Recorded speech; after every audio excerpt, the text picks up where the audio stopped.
Hey everybody, this is MadPanda Games here, and today we're going to be tackling another part of Tailor Tales.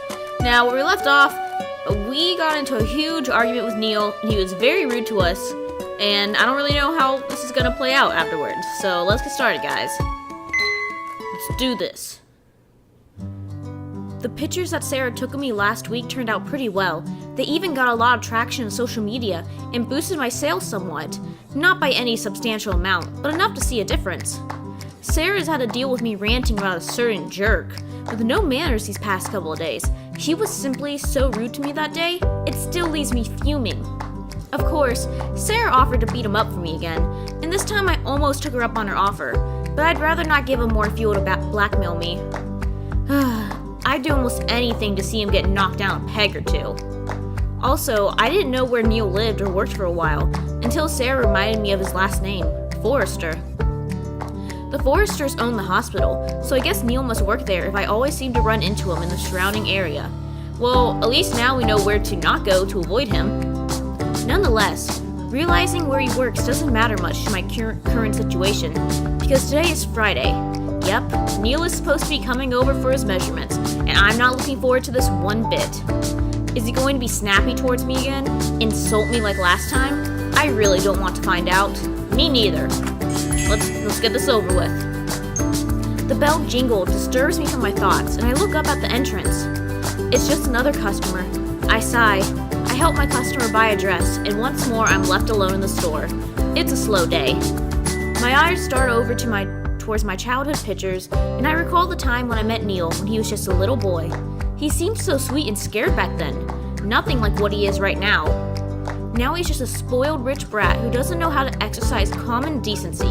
I huff. A feeling of dread wells up in my stomach the longer the hours tick by. It's closing time, and I've already put up the close sign, and Neil hasn't shown up. Even if I wanted to berate him for being late, there's no way to contact him. It's not like I have his phone number. I'm not even sure I even want his phone number. Of course he has the nerve to show up right as I'm closing. Dude, you're late, I say. Neil fixes the cuffs of his sleeves as he walks over to the counter, a habit he seems to keep repeating.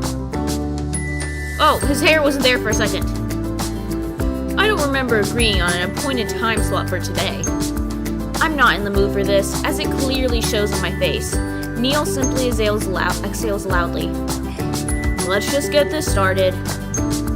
I gesture towards the back, where my sewing room is located. The sooner I can get this over with, the sooner I have Neil out of my hair.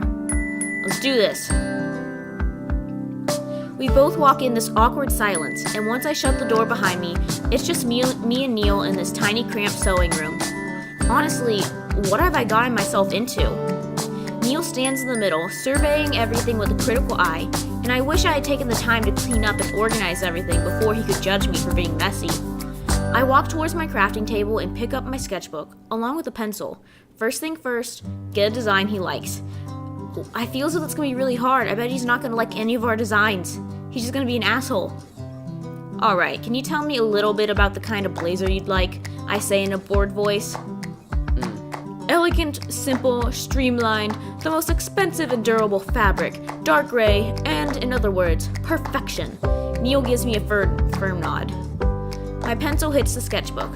I'm not really going to pay any mind to the most expensive fabric part, nor the perfection part, but at least I've got something to work with. I quickly sketch out a regular blazer, one of the most popular patterns. Neil waggles his finger at me. No. Do you think I'd be okay with commonly store-bought blazers? No, try harder. It needs more finesse.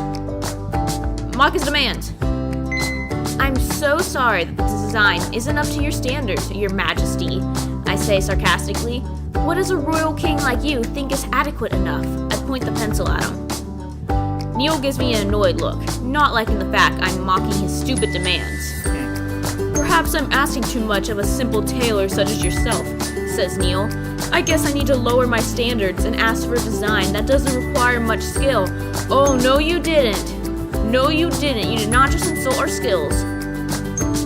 His words sting as they usually do, and I'm immediately defensive. No, I can do it, I say curtly. I'll try again. I'm annoyed by him and everything he says, The way he undermines my skill and thinks he's some kind of big shot around town, as if he owns the place. Well, he's in my territory now. I'll show him. I'll make a blazer that will make him gape in awe. Newly determined, I get back to sketching out several blazer designs. I try to put an elegant twist to it, hoping to satisfy his outrageous demands. When I finished a few, I show it to Neil, turning the sketchbook towards him. It's almost as if I'm waiting for his approval or praise, and that kind of bugs me. His golden eyes glaze over the paper, inspecting the designs. He's got an interested look on his face as he leans closer over the table. If you could. Neil then tries to go for the pencil in my hand. His fingers brush over mine and he immediately jerks back, knocking the pencil out of my hand. Rude. It lands on the floor with a dull thud. He quickly bends down to grab it without another word. I wonder what that was about. Is touching me so below him or something? No, I think he likes us, he just doesn't know how to deal with his emotions, and so he's acting out. I stare him down when he gets back up with the pencil. He tries to pass it off. He tries to pass off like nothing has happened, and then makes a few adjustments on some of my sketches, albeit in a very childish way. Do it like this? Neil places down the pencil. There are weird doodles all over my original sketch. You are definitely the next Picasso, I say sarcastically. I wouldn't have to be if you got it right the first time, Neil fires back, crossing his arms. Now, something like this is to my taste. I'm going to presume you don't have much high-quality fabrics lying around here, so I want to sample the fabric before you purchase it. Do you want me to send it over to you with priority? Yes, I'd like that. I was joking. I didn't know you could joke. Neil and I stare at each other for a while, a tension building up between us. He's got this poker face on, and it's hard to guess what's going on in his mind. Then again, maybe it's not hard to guess. All I know is that Neil sure likes to mock me and command me around. We'll worry about the fabric later. I just need to get your measurements first. This is the part I've been personally anguishing at night about. Getting up close and personal with Neil. Neil clasps his hands together. Very well, take my measurements. He walks to the middle of the room, expecting me to start. I take out my measuring tape and I step closer to him. His eyes are following my every move, and it's unnerving. Turn around, I say. When he actually does turn around, I'm quite surprised. I expected him to reply with some witty comeback. I shake my head at myself and then place my tape against the nape of his neck, and Neil flinches at my touch. I frown his back. Did I accidentally scratch you? I ask him, unsure. No, it's nothing. Continue. I pull the tape all the way down and note the measurements. Arms up, I say, tapping his arm with my hand. Again, he flinches away from me, but doesn't make a sound or say anything. It's so peculiar. Does he really not like being touched by me? Now I'm kind of interested to know. He raises his arms and stretches them out, so that I can reach all the way around him and wrap the tape around his chest. I tighten it and press the palm of my hand against his back. He arches his back the more pressure I exert, almost as if I'm slightly pushing him away. So he really doesn't like to be touched.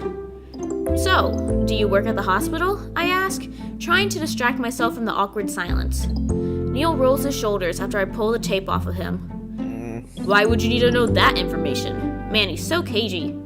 I glare at his back while I note down the measurements again. Well, fine. Don't tell me, Mr. Fancy Pants. I forcefully grab his upper arm, noticing his skin jump when I do, and spin him around so he faces me.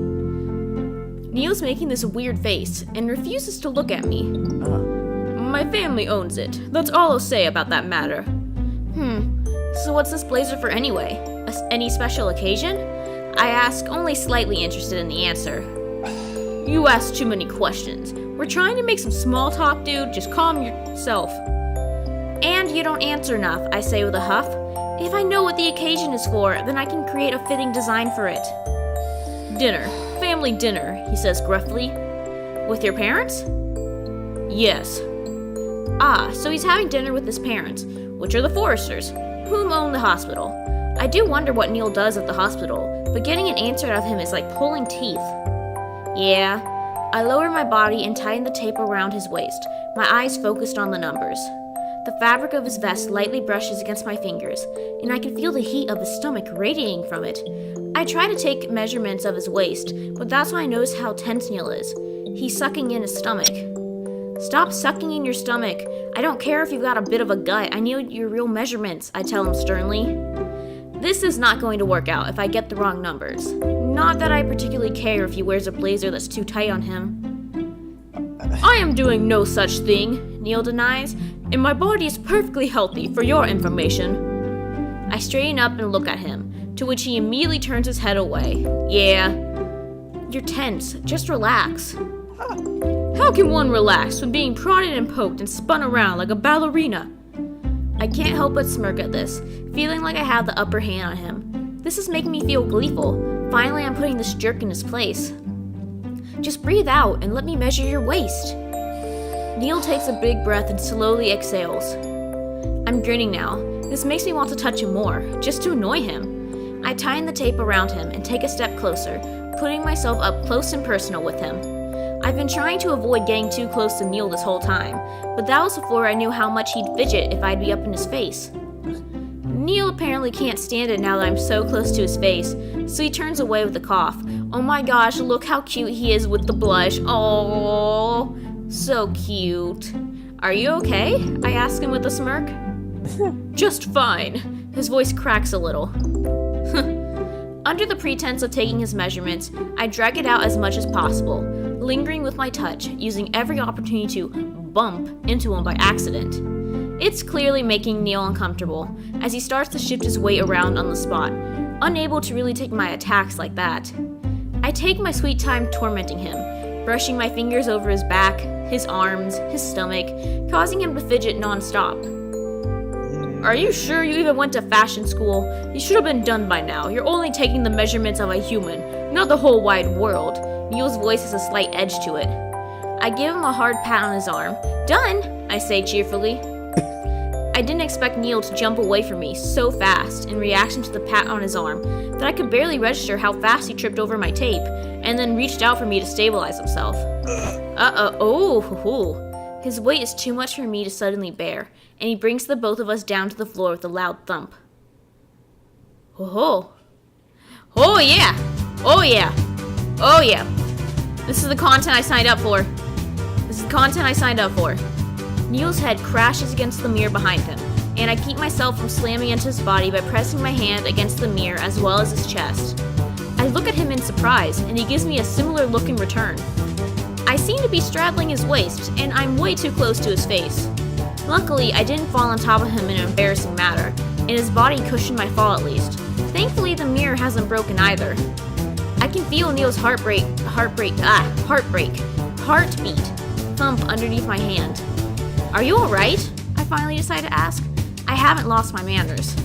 But Peachy, says Neil, his voice definitely cracking this time. This is great. This is the content I signed up for, and I am so excited. Could you get off me now? He turns his head away from my gaze. Yes, torment him. What's the rush? Seriously? Neil looks at me as if I'd lost my mind. How about the fact that your weight is killing my air supply? I shift my weight around. Say please. This is fun. Neil looks agitated and embarrassed at the same time. Like he can't bring himself to say the words, but knowing he kind of has to. Because for some reason he has an aversion to voluntarily touching me, so he can't throw me off. In other words, he's stuck with me unless he says the magic word. Neil bites his lips. Please, he says in a tiny and defeated voice. Okay. I pick myself up with a smirk on my face. It's like I had Neil right under my thumb. Or I guess in this situation, literally under me. Once I've removed myself from him, Neil quickly gets up from the floor as well. Neil rubs his arms and glares at me. For some reason, I don't have much faith in your measurements. I could tell you had to measure some parts again. I smile at him, knowing exactly why I went over some areas twice. We'll just have to find out now, won't we?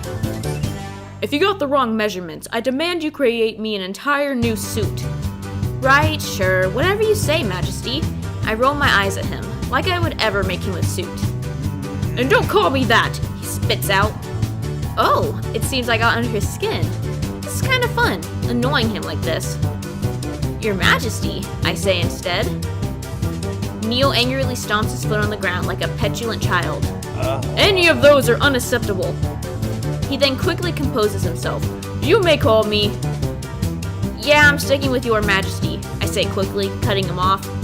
And before he can get another word in, I circle around him and start pushing him by shoving my hands against his back. I get a small rush of satisfaction when I feel his skin twitch under my fingers. Whoa! Get your hands off me! Time to leave now. I'll let you know which fabric I've chosen, but right now it's closing time, so get out.